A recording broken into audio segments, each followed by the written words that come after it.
Prime Minister Justin Trudeau has called a snap summer general election as Canada enters into its pandemic fourth wave. The general election comes as polls indicate his minority Liberal government looks within reach of forming a majority. The 49-year-old Liberal leader says Canadians need to choose how we finish the fight against COVID-19. Canadians will vote on September 20th, some 2 years ahead of schedule. On Sunday, Mr. Trudeau visited Canada's Governor-General Mary Simon, the representative of the Queen, Canada's head of state, and asked her to dissolve Parliament. The leader of the centrist Liberals said a general election was necessary so voters have a voice on the path forward at a pivotal moment. In October 2019, voters handed him a minority, meaning he has had to rely on opposition parties to help him pass his agenda. Opposition parties criticized the Liberals for calling a 5-week-long campaign during the pandemic's latest wave simply for political gain. Politically, I don't really know if there's been a better time for this government, says Abacus Data CEO David Coletto. The mood of the public is a good one right now. The pollster says that about 46% of Canadians in their recent surveys say they believe the country is heading in the right direction, the highest it's been in about 5 years. The global coronavirus pandemic is sure to dominate the campaign, as it has much of Mr. Trudeau's second term. Over 25,000 Canadians have died from COVID, but the country fared better than others, such as the US. Still, its record on the pandemic has been mixed. It was slow to close its borders. The military had to be sent to some elderly care homes to help contain outbreaks. The initial vaccine rollout was slow, with Mr. Trudeau facing questions over the lack of domestic vaccine production. The government was quick to get pandemic relief spending out the door, though it racked up record levels of debt to do so. While the country is entering another pandemic wave, for the moment it seems life is returning slowly to normal. Cases rates remain below last winter's peak. Vaccine supply sped up and now Canada has one of the world's highest vaccination rates.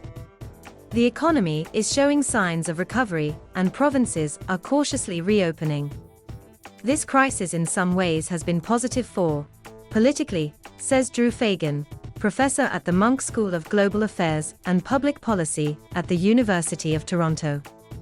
But he says the question is whether there's enough momentum there to get him from a fairly healthy minority government to a slim majority government.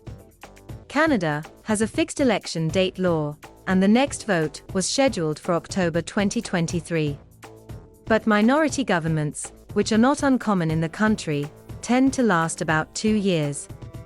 They can be defeated if they lose a vote of confidence in the House of Commons. Those votes are usually on important pieces of legislation like the federal budget. Or like what happened on Sunday. A Prime Minister can ask the Governor-General to formally dissolve Parliament, a request rarely denied.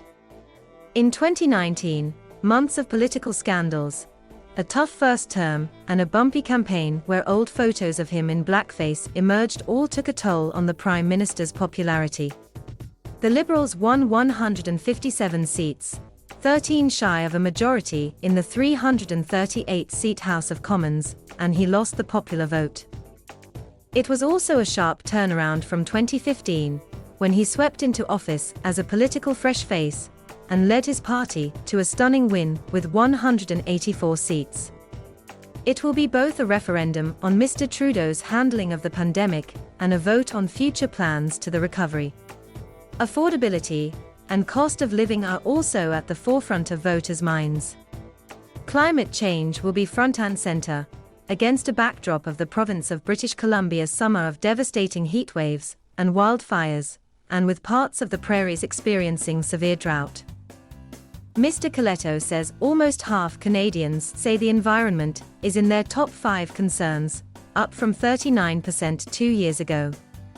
Mr. Trudeau's government also made 2 big announcements late last week, a promise to accept up to 20,000 Afghan refugees, and a vaccine mandate for federal workers and air and rail travelers.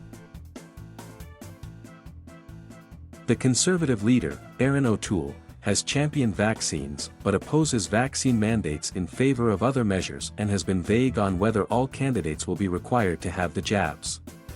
Vaccine mandates could prove to be a campaign wedge issue, says Mr. Coletto.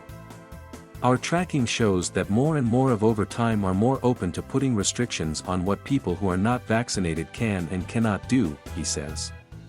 The official opposition, the right-leaning conservatives, are going into the election as perceived underdogs. Their new leader, Mr. O'Toole, 48, is not well known to voters.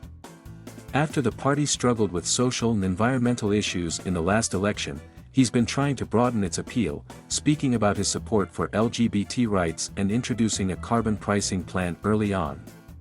On Sunday, he pitched voters on fiscal responsibility and promised economic growth. Still, they are now at anything but at a high water mark, says Mr. Fagan.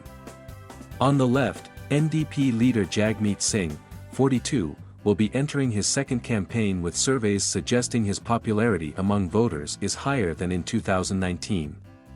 Mr. Fagan says the party's message for progressives will be a vote for the NDP is vote for the real thing. Quebec's separatist party, the Bloc Québécois, which competes only in that battleground province, is also still popular in the province where they hold 32 seats.